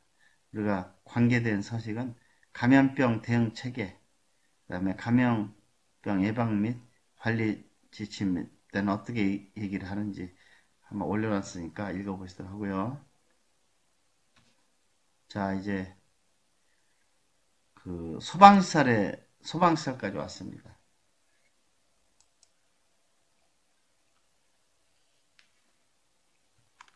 자, 평가지표 환경안전 평가지표 20번 소방시설입니다. 화재 등 재난 상황에 대비할 수 있도록 소방시설을 관리해야 된다는 건데 소방시설을 관리하는 것 첫 번째는 소화설비 및 경보설비를 갖추고 매월 점검해야 됩니다. 매월 그 필수 설비인 소화기, 간이 스프링클러, 자동 화재 탐지 설비, 자동 화재 속보 설비 이런 것들을 확인하고 점검 내용을 하고요. 그 다음에 소방시설에 대한 작동 기능 점검을 연 1회 이상 실시해야 되는데 이 작동 기능 검사는 개개인이 할 수 있는 것이 아니고 전문 업체를 통해서 한 것만 인정을 된다 하는 것을 이해를 해주시고요. 비상구미 유도등이 설치되어 있고 재난 상황 발생에 대비한 피난 안내도가 있어야 된다. 그리고 이 말의 뜻은 뭐 쉽게 이해를 할 수 있지만은 그 비상구 및 유도등을 항상 설치해야 되고 그다음에 재난 상황이 발생에 대비한 피난 안내도가 꼭 부착이 되어 있어야 됩니다. 그러면 이제 이 장표를 보시면 소방시설 현황 점검표라든지 그런 것들이 잘 나와 있기 때문에 그런 거 확인해 주시면 좋겠습니다.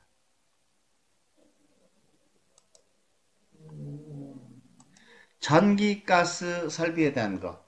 이것도 뭐 환경 안전을 구축하는 데 굉장히 도움이 되는데 전기 및 가스 설비 안전 점검을 한국전기안전공사나 한국가스안전공사 또는 법적 대형업체에서 점검해서 알려주는 일이 필요합니다. 그 다음에 전기 및 가스 설비는 매월 점검해야 되죠. 확인사항은 일자, 점검 내용, 점검자 이렇게 이것만 확인하니까 그렇고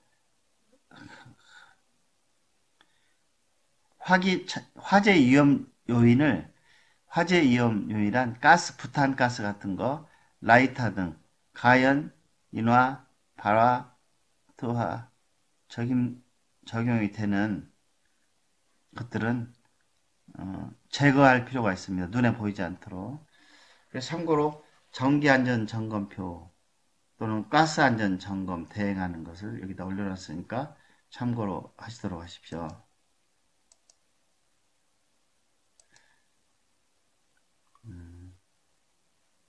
그 다음에 재난상황 대응하는 겁니다. 재난상황 대응에서는 이게 조금 복잡합니다만은 재난상황 대응 방법에 대한 매뉴얼이 있어야 됩니다. 재난상황 대응 훈련 매뉴얼, 그 다음에 재난상황 시나리오 등이 수급자와 직원을 대상으로 재난상황 대응 훈련을 단기별 1회 이상 실시를 해야 되는데 훈련 실시 자료는 그 일자, 장소, 참가자 내용, 사진 이런 것을 구비를 해야 되고 두 번째는 화재, 지진 등 재난상황 대응 방법을 직원이 숙지하면서 이제 물어보게 됩니다. 화재 경보상에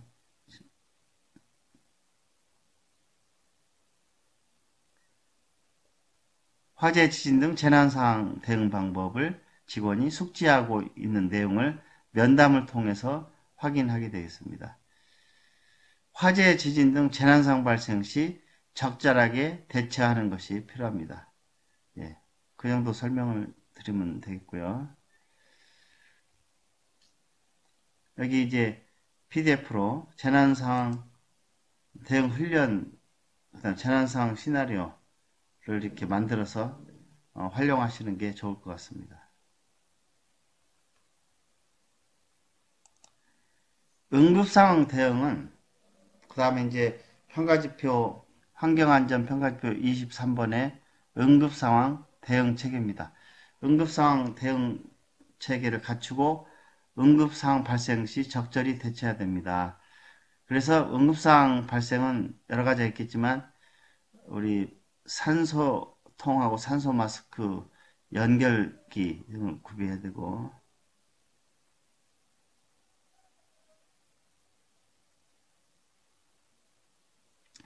여기 내용 보시면 서랍자라고 하는 것이 있는데 서랍자가 무엇인지 아시는 분 계세요? 그 요양설에는 거의 사용하지 않기 때문에 잘 안 나오는데 여기 평가지표에 서랍자가 등장을 했더라고요. 이것은 그 어르신들이 발작을 하게 되면 막 발작을 하면서 혀를 깨물어서 혀가 물릴 수가 있습니다. 그래서 발작을 하게 되면 서랍자라고 가는 나무에다가 천으로 되어 있는 것을 그 옆에다 끼워주면은 혀가 물리지 않고 안전하게 될 수 있고요. 기도 확보 장치는 어떤 음식이 잘못 들어가서 실수로 잘못 들어가서 기도가 닫혀버리면 그것을 열어줄 수 있도록, 강제로 열어줄 수 있도록 하는 것이 기도 확보 장치인데, 그런 응급의료기기를 갖추고 있어야 되고 적합하게 관리를 해야 되는 게 첫 번째 지표고, 두 번째는 기관 내부에 응급상황 알림 장치가 설치되어 있어야 되고 정상적으로 작동해야 된다는 겁니다. 그것은 우리가 그 위기에 우리가 침실, 화장실, 목욕실에 각각 한 개 이상의 응급상황 알림 장치가 있어야 되잖아요. 근데 이런 것을 이제 문제가 되는 것은 그 평가 때는 사람들이 돌아다니다가 그렇게 벨을 한번 눌러봐요. 그 벨, 응급벨을 눌렀을 때 바로 와서 대응을 하는지를 살펴봅니다. 그런데 어떤 기관에서는 응급벨을 눌렀는데 1시간이고 2시간이고 나타나지 않죠. 그래서 왜 안 갑니까? 라고 물어보면 저 사람은 늘상 벨을 눌리는 사람이기 때문에 안 가도 된다. 그렇게 답변을 하고 있는데 평가에서는 그렇게 하시면 안 되죠. 응급벨이 눌리면 반드시 가서 확인을 하고 그걸 꺼주는 노력을 해야 됩니다. 응급상황 대응 방법을 숙지하고 발생 시 적절하게 대처한다. 중요한 말인데 주로 문제가 되는 응급상황에는 낙상, 질식, 경연, 화상, 심정지 이런 것들에 대한 방법을 숙지를 해서 면담 시 이제 물어보게 됩니다. 그럼 거기 답변을 하실 수 있도록 하셔야 되겠죠.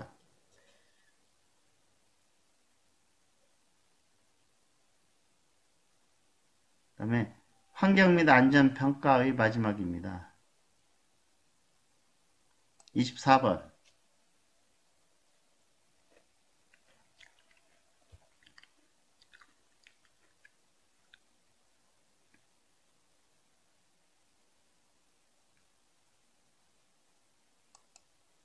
네. 그 야간에 수급자 안전행위를 노력한다고 하는 것이 24번입니다. 야간 배치 기준을 준수한다는 것은 야간 배치, 야간 인력 지침이 있어가지고 그 지침에 따라서 최소한 요양보호사, 간호사 또는 간호조무사가 1명 이상 있어야 된다는 게 기본적인 거죠. 그리고 야간 근무 지침을 마련해서 비치하고 있으면서 그것을 실제로 사용하고 있는지, 그리고 야간 근무자는 매일 수급자 상태를 확인하고 안전점검을 실시하며 안전점검 내용에 대한 숙지를 하고 있는지, 야간 점검 일지가 있어야 되는데 거기에는 일자, 점검 시간, 수급자 상태, 안전점검 내용, 점검지가 있어야 될 것으로 보입니다.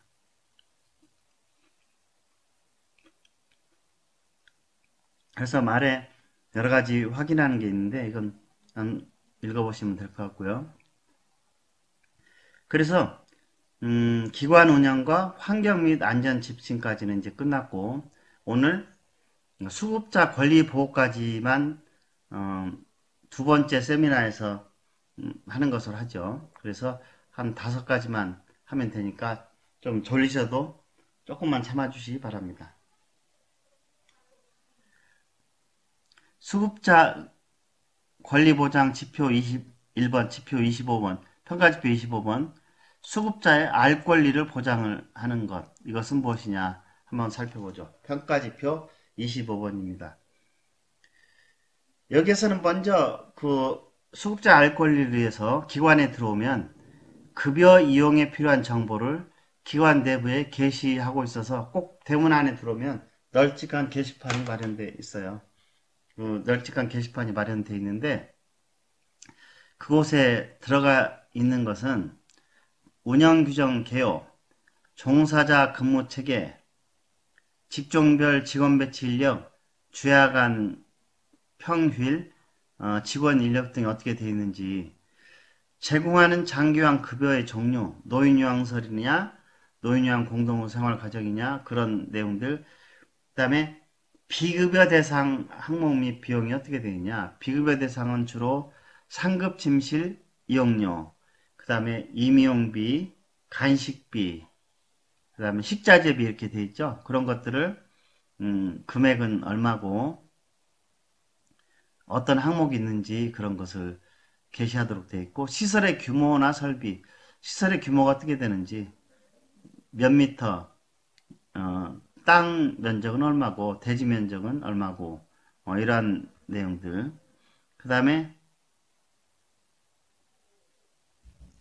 화재 영업 전문인 배상 책임 보험이 가입되어 증권 사본이 비치되어 있어야 됩니다. 그런 게시판에. 그 다음에 최종 마지막으로 이 기관에서 평가를 받았을 때 그 평가 결과가 어떤지를 게시하게 되어 있고, 급여 제공 지침 현황을 각 층마다 급여 제공 직원의 현황을 각 층마다 게시하는데, 거기는 직종, 성명, 사진들이 들어가 있어야 됩니다. 그 다음에 월간 프로그램표, 프로그램에다가 일자에다가 먹고 마시는 그런 내용도 함께 포함이 되어 있어야 됩니다. 그리고 두 번째는 이러한 정보들이 또 월간 프로그램도 들어가 있어야 되군요. 월간 프로그램도 들어가 있어, 식단표도 들어가 있어야 되고. 근데 두 번째는 앞에서 말한 장기환기관 정보를 시설 내 게시하는 건 당연히 해야 되는 거고, 노인 장기환보험 홈페이지에 게시하고 정보가 변경된 경우는 지체 없이 수정할 수 있어야 됩니다.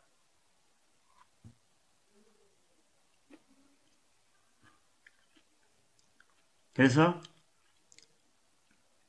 장기환 홈페이지에 들어가서 평가할 때는 이 우리 시설에, 우리 기관의 정보가 게시되어 있고 최근 걸 업데이트 있는지를 확인해 가지고 그것을 이제 점수에 가감상을 하게 됩니다.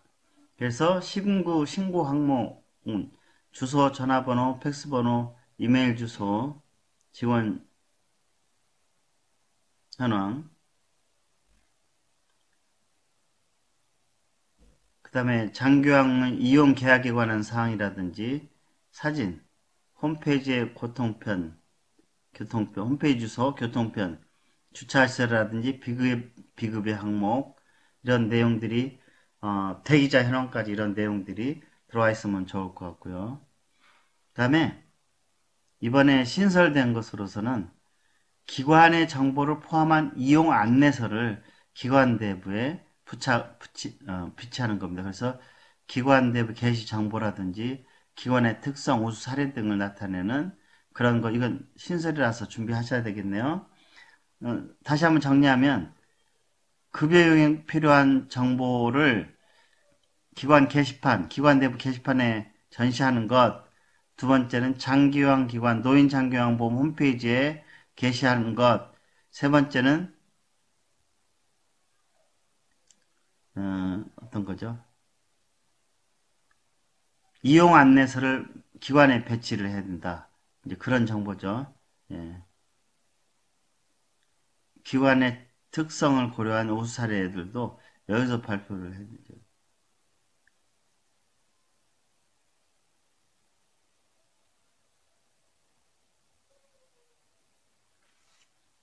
그 다음에 이제 다음 지표입니다.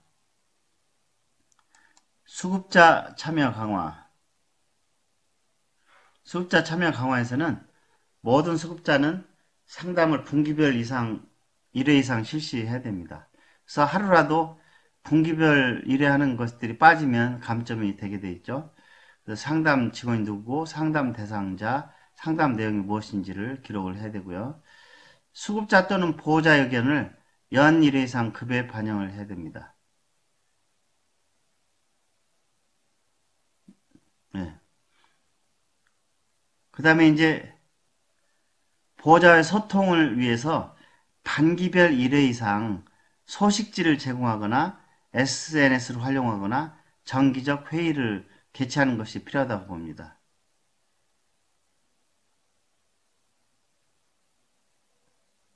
네, 그 아래 나온 내용도 다 참고하시면 될 거고, 요 상담 일지, 또 뭐 두 가지 유형의 상담 일지를 붙여놔 봤습니다.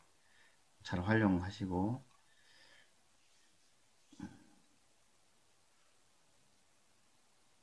상담실이 있느냐 없느냐, 전문적으로 있느냐 없느냐도 굉장히 중요하니까 상담지가 있을 수 있도록.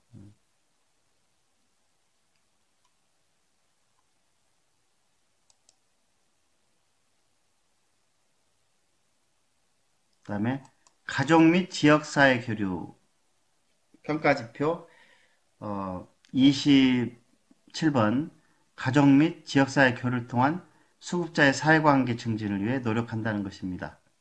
그 다음에 이 내용 가족이나 지역주민 참여하는 프로그램을 단기별 1회 이상 제공하는 경우. 그 다음에 2번 가족이나 보호자 또는 지역주민이 참여하는 프로그램을 연 1회 이상 제공하는 경우. 이 두 가지를 만족하게 되면 우수 항목이 돼서 1점을 받을 수 있습니다.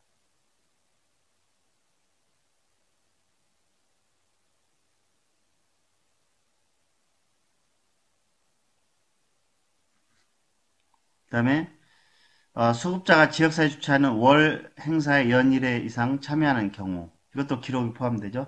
다시 이걸 정리하면 가족이나 지역 주민이 참여하는 프로그램을 반기별 1회 이상 제공한다는 것은 어떤 유형이 있냐면 주로 가족이 우리 프로그램 참여하는 경우니까 어르신들의 생일잔치에 가족이나 보호자가 오지 않습니까? 이제 그런 경우에 해당되는 거고, 가족이나 지역 주민이 참여하는 프로그램을 연 1회 이상 제공하는 경우는 어떤 사례냐면 주로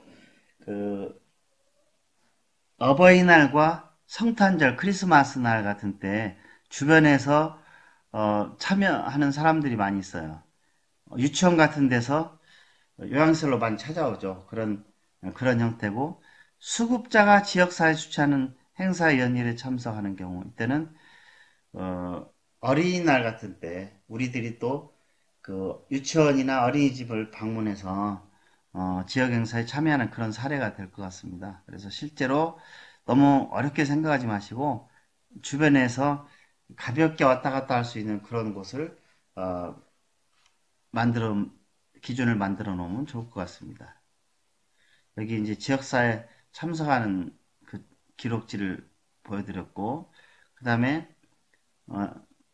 지표 28번 수급자의 존엄성과 사생활 보호를 위해서 노력한다고 하는 그런 내용에 대해서 좀 보여드리면, 수급자의 사생활을 보호하기 위해서는 침실에 이동식 칸막이 1개 이상을 구비하거나 또는 침대마다 커튼을 설치를 해야 됩니다.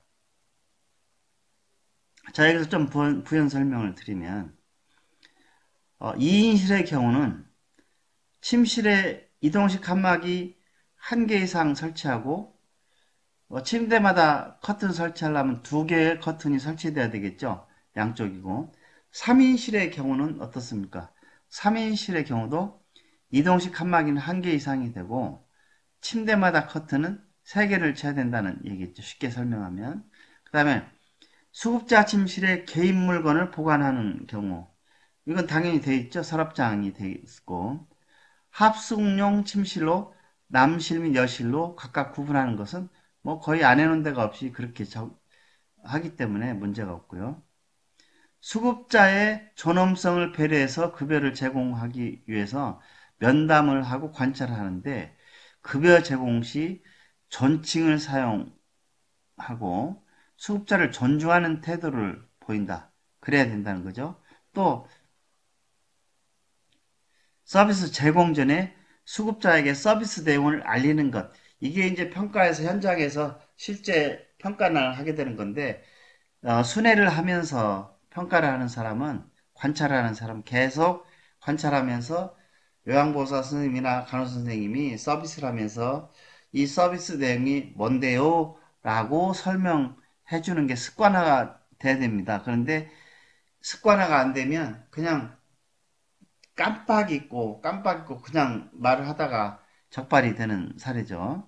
그래서 주의를 해주시면 좋겠고, 수급자의 욕구 및 상태에 따라 서비스를 받을 수 있도록 노력한다는 것은 첫 번째 이제 병원 의복이 아니라 개인 의복을 착용하는 것에 더 주안점을 두고 있고, 침실 출입구에 수급자 성명이 항상 붙어 있는데 세 글자로 다 붙어 있는 경우도 있고, 두 글자에다가 가운데는 에스트릭 별표를 붙여놓은 경우도 있는데, 하여간 두 군데 다 뭐 대상은 됩니다. 다음에 산책 또는 배회 가족 및 지인의 자유로운 방문 외출 및 내바. 자, 이게 왜 생겼냐면 어느 요양시설은 보호자가 와가지고 어르신 있는 방에 못 들어가게 하고 1층 휴게실에서 면회실에서 면회만 하도록 돼 있는 경우에 해당되는 겁니다. 가족 및 지인이 자유로운 방문을 할 수 있도록 공개하라. 이제 그런 뜻이고, 예. 그 다음에 네 번째, 개인정보 자료를 적정하게 관리한다. 개인정보 보관함이 있어야 되고, 잠금장치를 가지고 해야 된다. 그런 얘기죠. 예.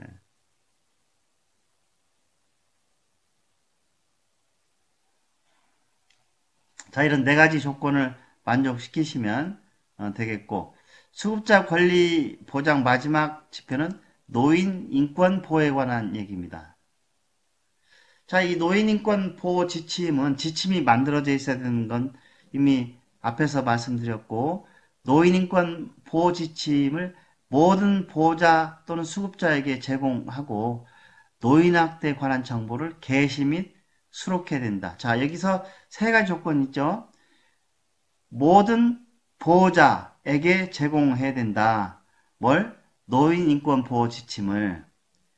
노인학대에 관한 정보를 게시하고 수록해야 된다. 이해가 되시죠? 이 조건이, 여러 가지 조건이 걸려있죠. 그 다음에 모든 직원에게 수록해야 된다는 것은 간행물로, 정기 간행물이나 홈페이지나 홍보 자료 등에 넣어놓으면 되는 겁니다. 그다음 두 번째, 모든 직원에게 노인 인권 및 학대 예방 교육을 분기별 1회 이상 실시한다. 모든 직원에게 노인 인권 및 학대 예방 교육을 직원한테도 하지만 모든 직원한테 분기별 1회 이상 해서 기록을 남겨놔야 되고 또 면담을 하게 됩니다. 세 번째는 직원한테만 하지 말고 모든 수급자에게 노인인권 및 학대 예방 교육을 분기별 1회 이상 실시하도록 합니다. 그 다음에 네 번째는 긴급하거나 어쩔 수 없는 경우를 일시적으로 수급자의 신체를 제한하거나 구속할 경우 그 사실을 가족등에게 통보하고 자세히 기록해야 된다. 이런 얘기입니다. 이게 이제 가장 많이 걸리는 얘기인데 많은 분들이 미처 대응을 잘못하지 않고 걸리는 것은 이 수급자 신체를 제한하거나 구속할 경우 뭐 계약 시 요 신체 구속 관리 지침에 따라서 동의를 하는 서명을 한 것으로 끝나는 것으로 알고 있는데 다시 실제로 신체를 제재할 경우나 구속할 경우는 그때 다시 보호자에게 통보해서 동의를 받고 실시를 해야 된다는 것이 주장입니다. 그래서 그렇게 하지 않으면 되지 않죠. 그 얘기를 하는 겁니다. 그래서 여기 오른쪽에 보면 노인복지부에서 제공하는 노인인권 보호지침, 그 다음에 신체구속 관리지침이 다 이렇게 나와 있습니다.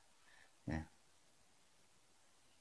자, 그래서 지금까지 노인인권 보호까지 해서 평가지표 1번에서부터 평가지표 29번까지 설명을 마쳤습니다.